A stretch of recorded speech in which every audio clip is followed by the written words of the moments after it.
Ok, premier exercice. Donc, assurez-vous que le petit œil de origine est allumé pour qu'on voit notre origine. On va commencer notre modélisation à partir de ça. On va aller dans Créer en haut ici. On va cliquer sur Boîte. Ensuite, on va vouloir sélectionner le plan qui correspond à la base de notre modélisation. Vous voyez, je peux sélectionner trois plans différents. Je vais être sûr de prendre le bon. Fait que je vais aller cliquer sur O ici comme ça. Puis je vais cliquer sur ce plan-là. Ensuite, si vous arrêtez de déplacer votre curseur, vous voyez, placer le premier coin, ça apparaît. Donc, on a à côté de mon curseur un petit symbole avec un rectangle puis deux points. C'est ce qu'on doit faire, grosso modo. Donc, on peut commencer par cliquer sur l'origine ici, puis venir cliquer à côté comme ça pour donner des dimensions là, approximatives là, à notre boîte. Ça n'a pas d'importance pour l'instant. On va venir les redéfinir ici. Donc, on va entrer nos dimensions 50 par 50 par 10. Ensuite, l'opération, c'est la création d'un nouveau corps. Il y a d'autres opérations, on y reviendra plus tard. Alors, on va cliquer sur OK. Ensuite, notre origine, on a référencé notre boîte à partir du coin de notre origine, donc elle a un positionnement dans l'espace. On peut donc cacher notre origine, on n'en a plus besoin là, pour l'instant. On va le cacher comme ça. Ensuite, on va faire une esquisse pour placer les 4 points qui vont nous servir là, à positionner nos trous dans notre boîte. Pour faire ça, on va aller cliquer sur Créer une esquisse ici dans le coin supérieur gauche et on va aller cliquer sur la face du dessus de notre boîte. Une fois que c'est fait, vous voyez, on est dans l'environnement d'esquisse. Donc c'est ça ici qui est en surbrillance. Donc nos outils ont changé. Une esquisse, grosso modo, la majorité du temps, c'est un dessin bidimensionnel, donc en 2D. Ça peut aussi être en 3D, je tiens à vous le dire. C'est un dessin là, qui va nous servir à modéliser notre pièce, donc à extruder des formes, donc créer des volumes, ou encore là, modifier des volumes existants, ce qu'on va faire à l'instant. Euh, pour, euh, pour ceux qui auraient la grille d'esquisse activée encore, je vous recommande de la désactiver par défaut. Activez-la seulement au besoin là, si vous voulez avoir des repères. Donc pour le faire, juste ici, sur la grille d'esquisse, on peut cliquer sur la petite coche qui est là. Comme ça, on le désactive. Nous, ce qu'on veut faire, c'est nos fameux points de repère pour faire nos trous. Pour faire ça, il y a plusieurs méthodes. Je vais vous en montrer une aujourd'hui. Au fur et à mesure que les capsules vont avancer, vous allez voir, il y a différents trucs, là, différentes méthodes qui vont émerger qui pourraient aussi là, être utilisées pour faire la même chose. Donc, on va utiliser l'outil décalage, puis on va venir sélectionner les contours de notre forme comme ça. Par défaut, quand vous faites une esquisse sur une face dans Fusion 360, la, le logiciel comprend que les contours vous intéressent également, donc il va les projeter par défaut. C'est pour ça qu'on peut les sélectionner actuellement. Donc on clique sur les contours, on voit que le décalage est de 1 mm vers l'extérieur actuellement. On peut cliquer ici pour le déplacer, le ramener vers l'intérieur, puis quand il est vers l'intérieur, il est en négatif. Donc le 0 étant la ligne d'origine, celle qu'on a utilisée comme référence. Donc on va écrire moins 10, puis on va appuyer sur OK. Vous voyez, on a une petite cote qui est ici, puis on peut la déplacer en cliquant dessus, puis en faisant glisser notre souris. On peut revenir modifier cette dimension-là en double-cliquant dessus. Et puis, ce qu'on peut faire maintenant, c'est transformer nos lignes ici en lignes de construction. Une ligne de construction, c'est une ligne qui sert à positionner quelque chose dans l'espace, mais on ne fera pas de forme à proprement parler avec cette ligne-là. Donc, on va aller juste ici, puis on va sélectionner ça, construction. Mais avant de le faire, on va sélectionner notre ligne. Donc, on peut double-cliquer sur notre ligne. Ça va sélectionner l'entièreté du tracé qu'on vient de faire. Ça fonctionne uniquement avec les tracés qui sont connectés. Sinon, on peut cliquer sur chacune des lignes individuellement pour les sélectionner. Donc, quand la ligne est sélectionnée, elle devient bleue. Donc, on double-clique. Notre ligne est entièrement sélectionnée. On va sur type de ligne, on clique sur construction. Donc, vous voyez, ça devient une ligne pointillée. Ensuite, on va aller en haut ici dans créer et on va aller chercher l'outil point. On va venir placer un point en cliquant sur chacun des coins de notre pièce. Donc, vous voyez un petit carré qui apparaît là, quand je survole le coin. Ça veut dire qu'il comprend que c'est précisément là que je veux le mettre. Donc, à la jonction de ces deux lignes de construction là.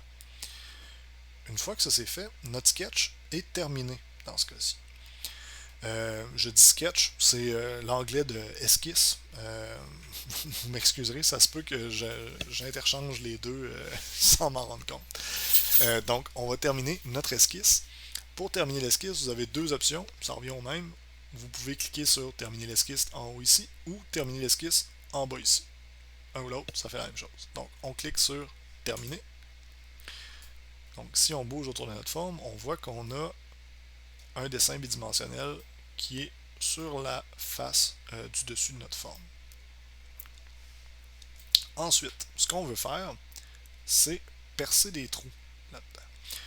On aurait pu se tracer un cercle plein puis l'extruder pour venir creuser un trou. Il y a une fonction encore plus simple que ça dans Fusion. Ça s'appelle perçage, juste ici. Donc, c'est un outil pour percer des trous qui vous permet de sélectionner des points d'esquisse comme ce qu'on vient de faire.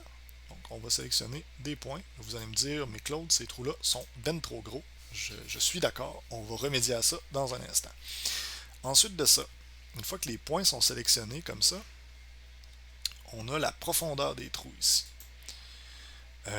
On va aller sélectionner A ici. Donc, ça veut dire qu'on va percer nos trous jusqu'à une forme. Donc, on va aller voir le dessous de notre forme, puis on va sélectionner la face du dessous. Et hop, là vous voyez nos trous descendent jusqu'à l'autre face. Ensuite de ça, on voit que nos trous ici sont en cône. Hein? Donc c'est comme si on avait une mèche puis on venait percer quelque chose. Dans ce cas-ci, ça n'a pas vraiment d'importance. On pourrait changer l'extrémité de notre trou par plat. Donc vous voyez, si on le machine avec une perceuse, ben, c'est intéressant d'avoir quelque chose qui correspond à l'angle de la mèche qu'on va utiliser. Sinon, ben, ça peut être plat comme ça. On voit un peu mieux ce qu'on fait. Ensuite de ça, le type de perçage qu'on veut ici. Nous autres, on veut un type de perçage là, fraisé. Donc, on va cliquer sur fraiseur ici. Ensuite de ça, ce qu'on veut, c'est un trou de passage, nous autres. Hein, on a déjà une vis en tête, on ne veut pas visser là-dedans, on veut juste que la tête de notre vis passe dans le trou. Il existe des paramètres déjà établis pour la visserie standard dans Fusion 360. Donc j'en profite pour vous le montrer. Dans notre cas, on va sélectionner du M3. Puis vous avez différents profils de vis. Donc en ce moment, on est dans le ANSI métrique. Pas vraiment d'importance, je vous dirais. Si vous n'êtes pas familier avec ça, on en discutera éventuellement. Donc, on peut sélectionner M3 pour les besoins de l'exemple. Ça se trouve à être la configuration qu'on cherche pour cette forme-là. Vous avez ici le détail de ce que vous allez percer et fraiser dans votre forme. Donc, juste ici, on a le diamètre sur le dessus qu'on cherche à aller fraiser. On a l'angle de fraisage et puis on a le diamètre du trou qu'on va percer. Donc on a tout ça dans une seule fonction dans notre arbre de modélisation qui va apparaître ici quand on va appuyer sur OK. Ça fait en sorte qu'on a un arbre de modélisation qui est beaucoup moins long comme ça. Donc on clique sur OK. Et on a notre trou, nos 4 trous qui apparaissent. Ensuite, notre forme est un petit peu pointue. Hein? On pourrait se blesser sur les coins peut-être. On va l'arrondir un petit peu. Donc, on va aller chercher l'outil congé ici. Puis on va aller faire des congés sur les côtés de notre forme. Donc, cliquer sur la height qui est ici. On va cliquer sur la height qui est à l'autre coin. Vous voyez que Fusion vous permet de cliquer au travers de votre forme. C'est quand même assez pratique. Sinon, vous pouvez toujours faire le tour comme ça, si vous voulez être sûr de cliquer sur la bonne chose. Si vous ne voyez pas à travers votre forme, dans les filtres de sélection, oui, enlève-toi de là. Dans les filtres de sélection, vous pouvez cliquer sur sélectionner au travers si ce n'est pas déjà activé. Donc ça va vous permettre de faire ce que je viens de faire là, comme ça. Donc on peut aller sélectionner chacune des arêtes. Et puis, je vais faire exprès d'en oublier une pour vous montrer quelque chose. OK? Donc, j'appuie sur... en fait, faisons comme si je ne l'avais pas sélectionné. Je vous montrerai ensuite comment aller la chercher ou l'enlever. Mettons que je clique sur elle ici, je n'ai pas sélectionné la bonne. Je vais vous montrer un peu comment ça fonctionne. Donc, ici, on a des arêtes de sélectionner. On peut entrer une mesure. On va entrer 3 mm. Puis là, j'entre ma mesure, puis je me rends compte que, oh, j'ai pas cliqué à la bonne place, j'ai cliqué sur cette arête-là ici. Sachez que vous pouvez appuyer sur CTRL sur votre clavier, et tant que vous le gardez enfoncé, vous allez revenir à votre sélection, et ça même s'il y a une mesure pour votre congé qui est entrée. Donc on peut aller cliquer sur l'arête qui ne nous intéresse pas, donc on peut la désélectionner comme ça, puis en gardant toujours CTRL enfoncé, on va aller cliquer sur celle qui nous intéresse. Quand je vais relâcher CTRL, tout ça va se remettre à jour, comme ça. Ensuite de ça, pour ce qui est des options par défaut, ici, je vous dirais pour l'instant, on ne s'y attardera pas. Tout ça est correct. Normalement, on n'a pas besoin d'y toucher. On va cliquer sur OK. Ensuite, on aimerait ça faire un autre rayon ici sur le dessus. OK? On pourrait recliquer sur congé puis refaire un deuxième rayon. Mais dans une logique où est-ce qu'on ne veut pas que notre arbre de modélisation soit inutilement trop long, je vais vous montrer un truc tout de suite. Vous pouvez cliquer sur le rayon qu'on vient de faire. En fait, les congés, pardon, pour utiliser le bon terme. On va aller dans modifier la fonction. Vous voyez en bas, il y a un petit plus ici. On va rajouter d'autres congés. Donc là, on va aller cliquer comme ça. Puis on va appuyer sur... en fait, on va entrer un rayon de 1 mm. Donc, de la façon dont Fusion fonctionne, il va faire les premiers congés en premier, le premier qu'on lui a demandé de faire, puis le deuxième ensuite. Donc, c'est pour ça qu'il fait automatiquement les rayons des coins comme ça.